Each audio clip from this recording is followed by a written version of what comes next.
Good afternoon everyone. मैं doctor पंखुड़ी मित्तल। मैं senior consultant हूँ, फिजियोथेरेपिस्ट विम्स हॉस्पिटल में।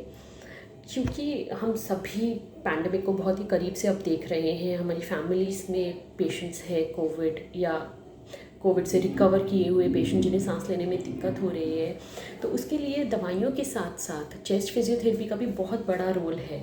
अगर हम कुछ बेसिक एक्सरसाइजेस सीख लें और उन्हें प्रैक्टिस करें डे टू डे लाइफ में, तो वो बहुत ज़्यादा हेल्पफुल हो सकती है ARDS में या निमोनिया में लैंड करने से। तो सबसे पहले तो मैं धन्यवाद देना चाहूँगी मैम और सर का, जिन्होंने मुझे यहाँ इनवाइट किया ताकि मैं अपना कुछ योगदान दे सकूँ और इस बीमारी से लड़ने में शायद हम इस बीमारी से और बेहतर तरीके से लड़ सकें कुछ बेसिक एक्सरसाइजेस सीख के।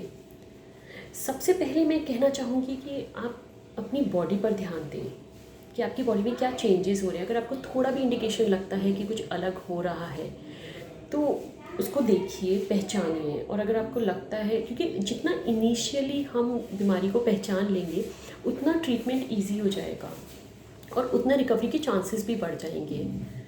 तो ये बहुत ज़रूरी है कि हम अपने सिम्टम्स पे गौर करें। सबसे इजी है, आप टेम्परेचर अपना रेगुलर बेसिस पे चेक करिए। अगर आप किसी कोविड पेशेंट के जैसे आप ऑन ड्यूटी रहते हैं, आपको नहीं पता आप कितने लोगों के कांटेक्ट में आ रहे हैं, तो आप ये कर सकते हैं कि आप रेगुलर बेसिस पे अपना टेम्परेचर चेक करें, जो कि बहुत ही ईजी है चेक करना। दूसरी चीज़ मैं कहना चाहूँगी कि क्योंकि आजकल यंग पेशेंट्स का बहुत जल्दी ऑक्सीजन का लेवल डाउन हो रहा है, जिसे हम हैप्पी हाइपोक्सिया कहते हैं, इसको रूल आउट करना बहुत ज़्यादा इम्पॉर्टेंट है। तो इसके लिए एक बहुत ही सिंपल टेस्ट है, 6 मिनट वॉक टेस्ट, जो आप कहीं भी कभी भी कर सकते हैं। बहुत ही इजी तरीका है ये टेस्ट चेक करने का अपने आप को कि आपके लंग में कोई इन्फेक्शन नहीं है। आप अपना ऑक्सीमीटर से अपना ऑक्सीजन लेवल चेक करिए। उसके बाद आप 6 मिनट आपको चलना है, वॉक करनी है, आपको भागना नहीं है, दौड़ना नहीं है, आपको 6 मिनट वॉक करनी है। उसके बाद आपको वापस से अपना O2 का सैचुरेशन देखना है, ऑक्सीजन लेवल देखना है। अगर आपका ऑक्सीजन लेवल मेंटेन्ड है, उतना ही है जितना हमारी नॉर्मल रेंज में होना चाहिए, इट शुड बी अबव 94-95, अगर उतना है तो दैट मीन्स आपके लंग्स की कैपेसिटी और वॉल्यूम बिल्कुल सही है। आप अच्छे से, चांसेस आर लेस कि आपके लंग में इन्फेक्शन है। अगर उसके बाद आपका सैचुरेशन लेवल बहुत ज़्यादा डाउन हो जाता है, कम आता है 94-93 से, तो आपको एक मेडिकल एडवाइस की ज़रूरत है। तो आप ये एक टेस्ट है जिससे आप तुरंत ये पता कर सकते हैं कि मेरे लंग में कुछ इन्फेक्शन है या नहीं।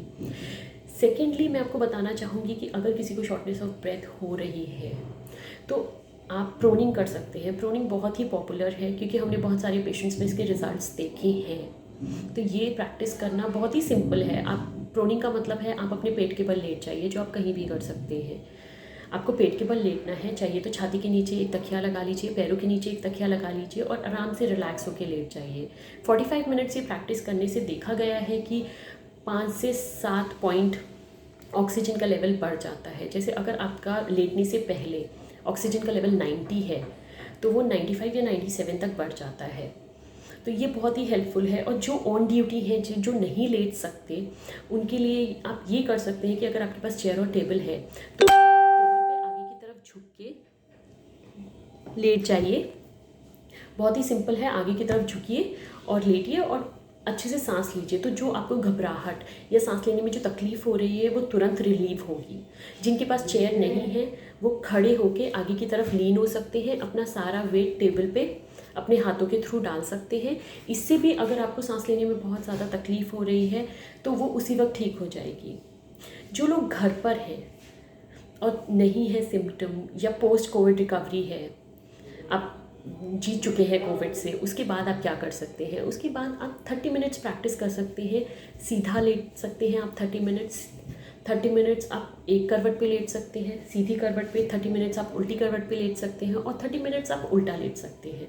ये भी लंग की एफिशिएंसी, इंटेंसिटी और ब्रीदिंग बहुत ही ज़्यादा ठीक करने में हेल्प करता है। तो ये बहुत ही इजी एक्सरसाइजेज हैं जो आप प्रैक्टिस कर सकते हैं।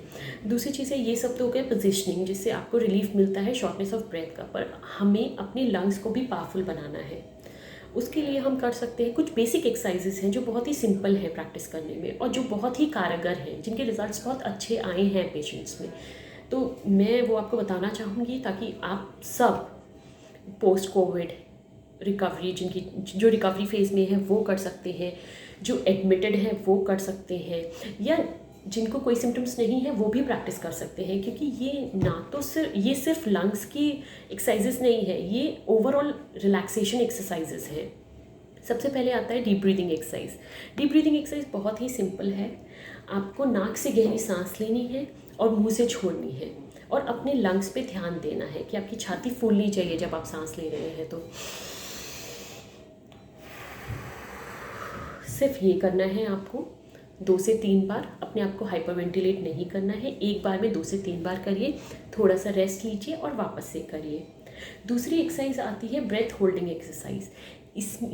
इसमें आपको क्या करना है, आपको सांस अंदर की तरफ लेनी है, 5 सेकंड अपने हाथ पे काउंट करना है और मुंह से छोड़ना है। हमेशा आपको सांस नाक से लेनी है और मुंह से छोड़नी है। आप जितनी गहरी सांस लेंगे उतने आपके लंग्स ज़्यादा इन्फ्लेट होंगे। तो ये मैं आपको करके एक बार बता देती हूँ।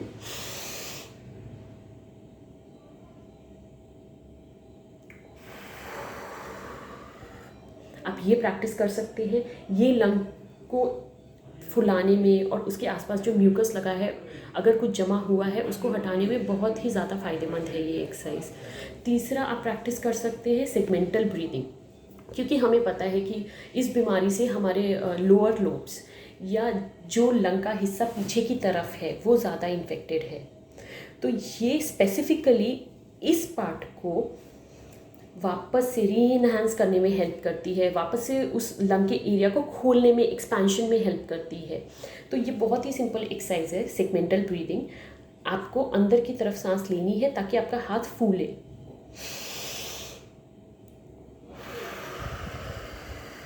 जैसे आपने देखा होगा, छोड़ते हुए मैंने उसको असिस्ट किया, मैंने उस पार्ट को दबाया अंदर की तरफ ताकि मैं ज़्यादा से ज़्यादा एयर बाहर निकाल सकूं।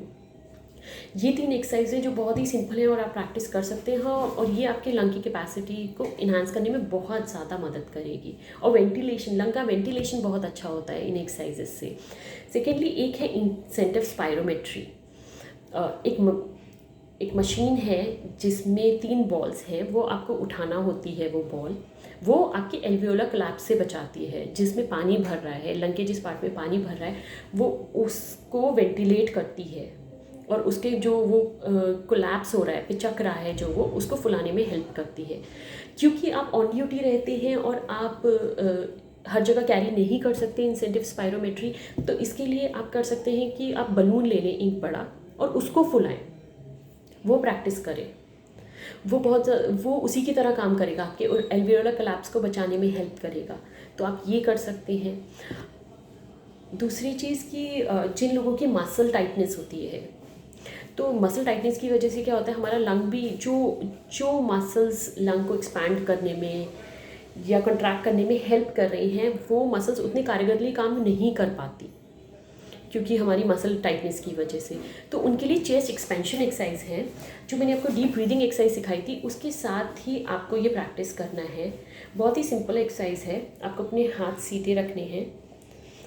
जब आप हाथ पीछे की तरफ लेके जाएंगे तो आपको सांस अंदर लेनी है, और जब आप एल्बो को आगे की तरफ लाएंगे तब आपको बाहर सांस छोड़नी है।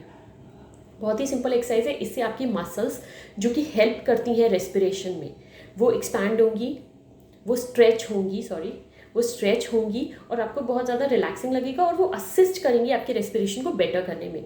दूसरी एक्सरसाइज है कि आप बैठे बैठे जब आप अपने दोनों हाथ ऊपर लेके जाइए, सांस अंदर की तरफ लीजिए और छोड़ते वक्त फ्लोर को टच करिए। इससे भी आपकी मसल्स की स्ट्रेचिंग भी होगी और आपका ब्रीदिंग पैटर्न भी इम्प्रूव होगा। लास्टली मैं बताना चाहूँगी कि जैसा हम लोग सस्पेक्ट कर रहे हैं कि कोरोना की थर्ड वेव बच्चों को बहुत ज़्यादा इन्फेक्ट करने वाली है, तो इसके लिए बहुत ज़रूरी है कि हम अपने बच्चों को पहले से ये सब प्रैक्टिस करवाएं, लंग की एक्सरसाइजेज। तो जो बच्चे बहुत छोटे हैं, जो ये डीप ब्रीदिंग एक्सरसाइजेज वगैरह नहीं कर सकते, उनके लिए मेरे पास ऑल्टरनेटिव है कि आप एक तो उनसे बलून फुलवाइए, दूसरा आप उन्हें एक स्ट्रॉ दीजिए, पाइप दीजिए, पानी के ग्लास में डाल के आप उन्हें बोलिए कि उसे अंदर बबल बनाने हैं ज़्यादा से ज़्यादा, अंदर सांस लेनी है, फिर पाइप में फूंकना है और बबल बनाने हैं ज़्यादा से ज़्यादा। तो ये बच्चों की लंग के कैपेसिटी और एक्सपेंशन को बढ़ाने में बहुत ही मदद करेगी। और एक पॉइंट और कि अगर आपको इनिशियली लगता है कि मैं कांटेक्ट में आया हूँ या आई हूँ या मुझे इन्फेक्शन हो सकता है, तो आप स्टीम इनहेलेशन स्टार्ट कर सकते हैं, जो कि बहुत ही मतलब जिसके बहुत ही फ़ायदे हैं। वो लंग को जब तक लंग्स में पहुँचेगा इन्फेक्शन, उससे पहले ही क्लियर करने में बहुत हेल्प करता है, ताकि आपके लंग्स तक पहुँचे ही नहीं। दूसरा, आप प्रोटीन डाइट ले सकते हैं, मैक्सिमम प्रोटीन डाइट लीजिए जो आपकी इम्यूनिटी बढ़ाएगा। अच्छे से खाना खाइए, दवाइयों से अच्छा है कि आप ज़्यादा से ज़्यादा खाना खाएं, अच्छे से पूरी हेल्दी डाइट लें। और ओरल इनटेक, पानी पीना, अपने आप को ओरली हाइड्रेट करना इस वक्त बहुत ज़्यादा इम्पॉर्टेंट है, इससे इम्यूनिटी और ज़्यादा बूस्ट अप होगी।